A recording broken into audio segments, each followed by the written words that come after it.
Ayan, kasama po natin yung mga match officer dito sa nilaroan nating RPSA dito sa Rosales, Pangasinan. Sir, baka may makilala po sila sa ating mga viewers. Ano pong pangalan nila?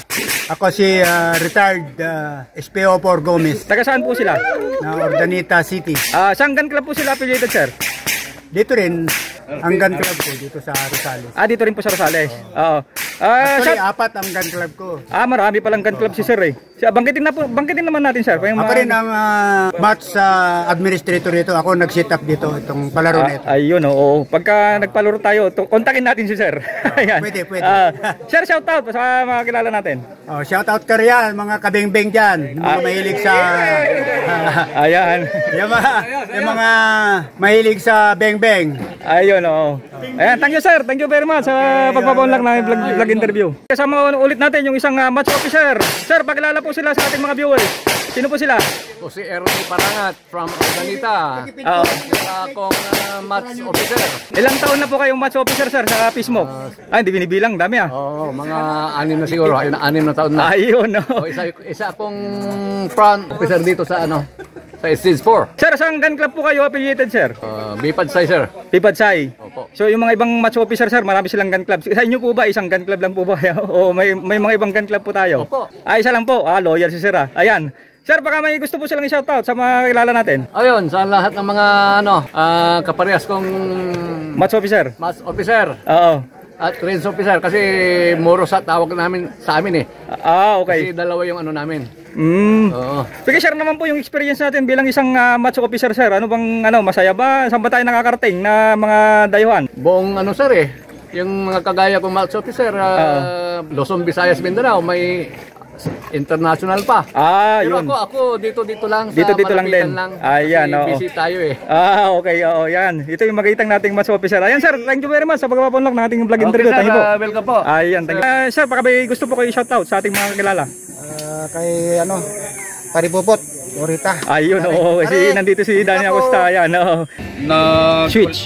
Nag-switch mo kayo sa PCC. Sa PCC. Ayun, para ma-enjoy naman dito kasi sabi nila, matipid sa bala. Matipid po sa bala. Totoo naman. Kasi walang ring gauge. Halos. Ayan, okay. Sir, maraming salamat po sa pagpapaunlak ng ating vlog interview. Yes, sir. Salamat din.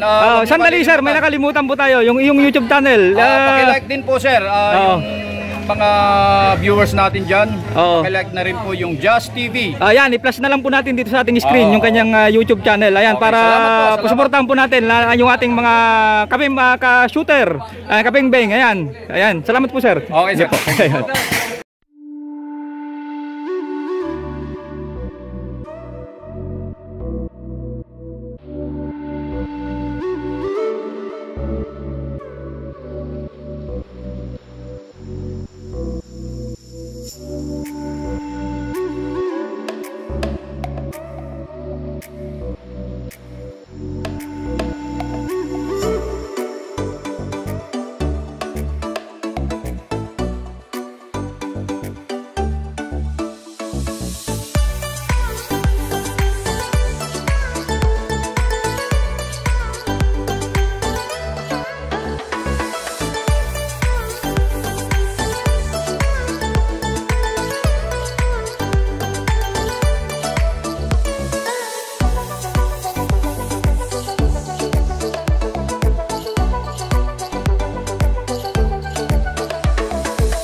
to our PSA firing range.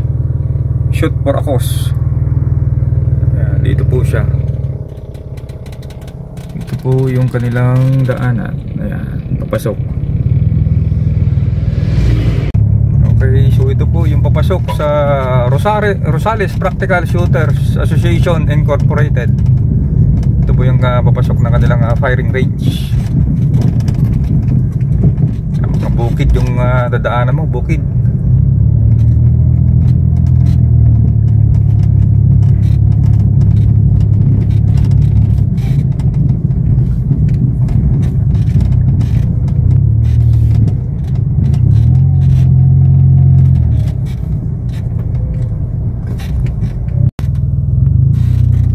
Okay, so dito na po. Nakikita ko na po yung maraming sasakyan na doon na daw mismo yung firing range. Medyo naligaw ako Ba't ako sa isang daanan na makipot. Okay rin po yung palibot po ng itong RPSA firing range. Bukirin. So ito po yung daanan na challenge.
Welcome to stage 5.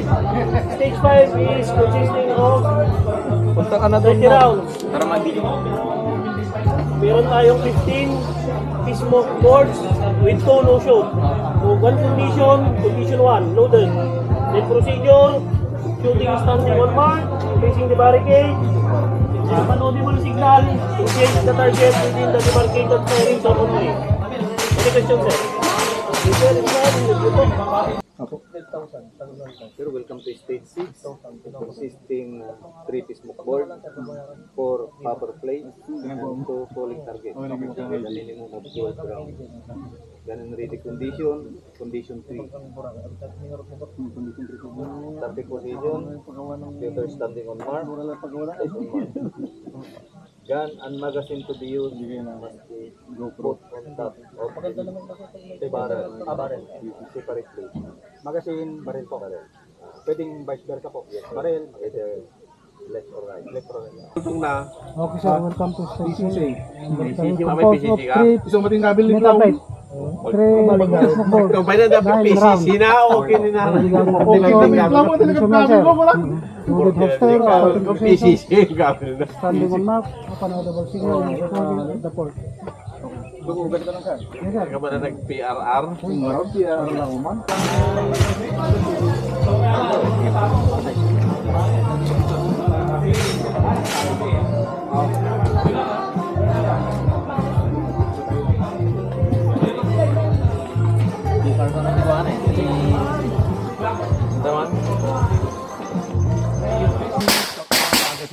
Pero una mong kukunin, baril.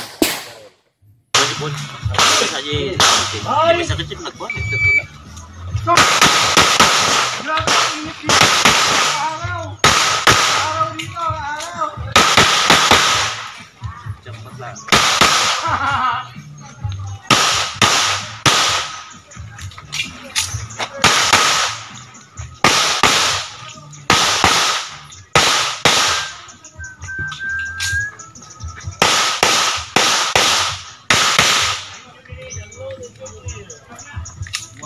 down, Monster. 2690. Ayan po guys, magandang araw po sa ating lahat. Nandito po ngayon tayo sa Rosales Practical Shooters Association. Dito po sa bayan ko po, dito po sa aking probinsya sa Pangasinan. Fishmook po yung palaro ngayon dito. Mayroon po tayong isang shooter na interviewin. Tama-tama guys, kasi wala pa tayong content nito, yung classic na 45. Ayan sir, magandang araw po, magandang hapon po. Pakilala naman po sila sa ating mga viewers. Ako po si Carlito Asuncion ng Santa Maria, Pangasinan. Opo, anong gun club po kayo affiliated sir? EPSA. Sa EPSA po? EPSA. Oo. So sa ngayon po, ano pong baril ang gamit nyo sir? Paki-discuss naman po at paki-share sa ating mga viewers para magkaroon po sila ng idea kung ano po yung mga gagamitin din nila sa kanilang practical shooting competition. Ito pong gamit ko ay Classic 45 na Metro Arms. Classic 45 po na Metro Arms. Gawa ng Metro Arms. Maganda naman po, reliable. Oo. Hindi pa naman po ako kuwan nito. Dinown. So may binago na po kayo sa kanya sir from the gun store? Kuwan sir, atong nagpalit ako nitong kuwan niya, front sight niya. Opo. Tapos ito tri-top ko po. Yan. Tapos itong boomer sight. Okay.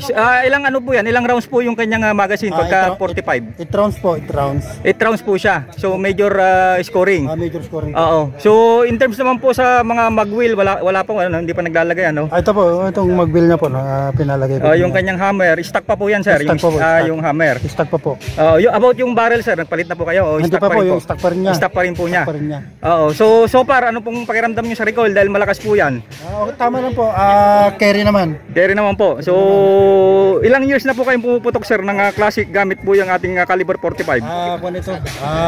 2014 ata, 2013, 2014. Oo. So maliban po dyan sir na gamit nyo, may mga ibang division pa po kayo nilalaroan dati, mga ibang unit? Wala, ito lang po. Yun. 25 lang talaga. Okay, maraming salamat po sir sa pagpapaunlak ng ating vlog interview. Thank you po sir. Thank you din po sir. Okay. Thank you. Ayun. Manay po din. Kararagan na kami.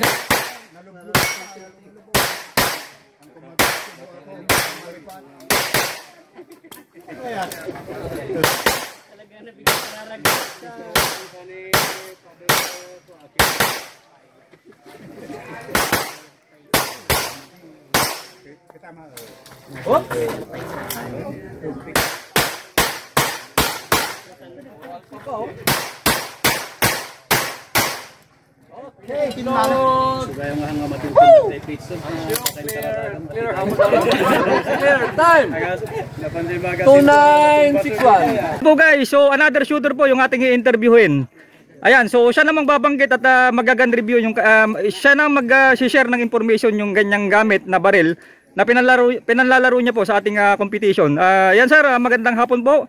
Sir, paki-share naman po, pakilala naman po sila sa ating mga viewer at paki-discuss po yung ating baril. Ako po si Dani Acosta, taga Villasis. Apo. Member ng Gipadsay, Gun Club. Ang laro ko pong 9mm production. Okay, production po siya. Shadow 2. So ang model po ng gun ay Seisei Shadow 2. Opo. Okay, so ito po ay caliber 9mm. 9mm po. Oo. Sir, in relation naman sa load ng magazine, pag sa fishmook? Sa fishmook po, 17+1 pag condition 1. Pag condition 1. Pag sa condition 2, 17 lang po, siyempre. Okay. So ang division po nito ay production. Production po sa fishmook, ano? Same lang po sila ng PPSA. Oo. So maliban po dito sa baril na gamit nyo ngayon sir, may mga ibang division po kayo nilalaroan? Ito lang po, sa production lang po ako. Ayan, oo. Ayan sir, yung magazine po, ilang magazine po ang ginagamit nyo sa competition? 4 po, kaso lang nalot po yung ano. 3 po yung magazine? 4 po. Ay, 4. Okay. So 17. Ayan. Okay sir, salamat po sa papapunlak ng ating vlog interview. Thank you very much po sir. Thank you po. We are ready. Bye.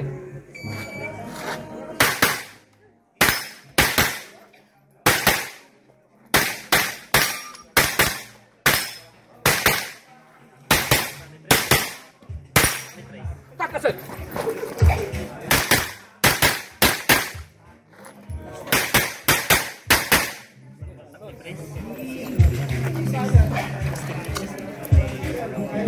Nalog ko na naman. Ayan guys, pangatlong shooter nating i-interviewin. So yung unang in-interview natin na 2 pistol. So ngayon naman, kakaiba, rifle naman yung kanyang unit. At alam naman natin ang Fishmock sa PPSA. Tingnan natin kung Sim Division ba yung PPSA at Fishmock. Ayun sir, pakilala naman po sila sa ating mga viewers. Yes sir, magandang araw sa inyo lahat ng mga viewers. Huwag nyo palang kakalimutan yung JSR Medinilla gun shooting. Okay, i-like nyo po yan sa YouTube. May YouTube channel din ako, mamaya sasabihin ko sa inyo. Ako pala si Jazz Sabado. Okay. At naglalaro ako bilang competitor sa rifle or PCC optics. Okay? PCC optics. Dalawang klase kasi yan. Standard tsaka optics. Yung sa akin optics kasi may optics siya. Okay, so senior na ako sa shooting. And eto, naglalaro tayo ngayon dito sa bilang suporta sa ating paputok dito sa Rosales. Sir, in addition, saan gun club po kayo affiliated, sir? Ako'y member ng San Juan LU Shooters. Ayun, Incorporated. So, shout out na rin sa mga members, officers, advisors ng San Juan LU Shooters Club Incorporated. Welcome na welcome din po kayo sa aming range. Okay? Okay, sir. Sir, magkatanungan lang po ako sa unit. Yes, sir.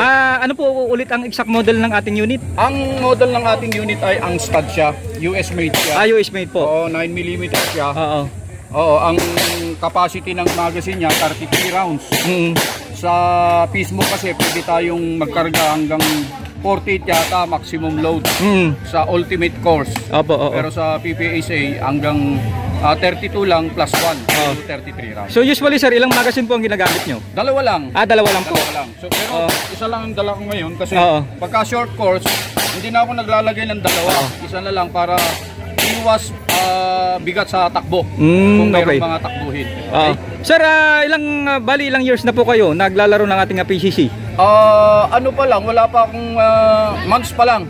Actually, months pa lang ako naglalaro. Mga siguro... Galing po kayo sa pistol, ano? Galing ako sa handgun. Yan, okay. Production division dati. And then... Nag-switch po kayo sa PCC. Sa PCC. Ayan, salamat po sir. Okay sir.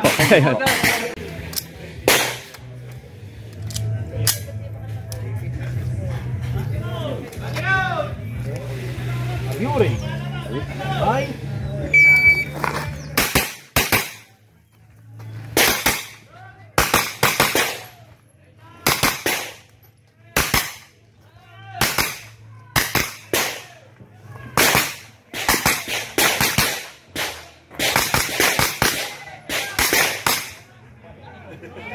Nice. Ilagay na lang natin sa time 22:06. PCC optic. Ayan, ayan yung gamit ni sir. Ayan. May 20.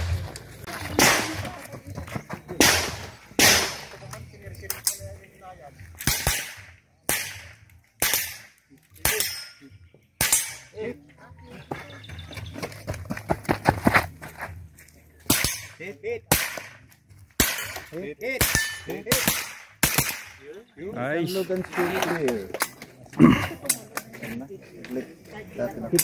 Saglit. Sir, ano po yung gamit nyo? MR? PRR SIG 22 LR. SIG 22 LR. Ayan,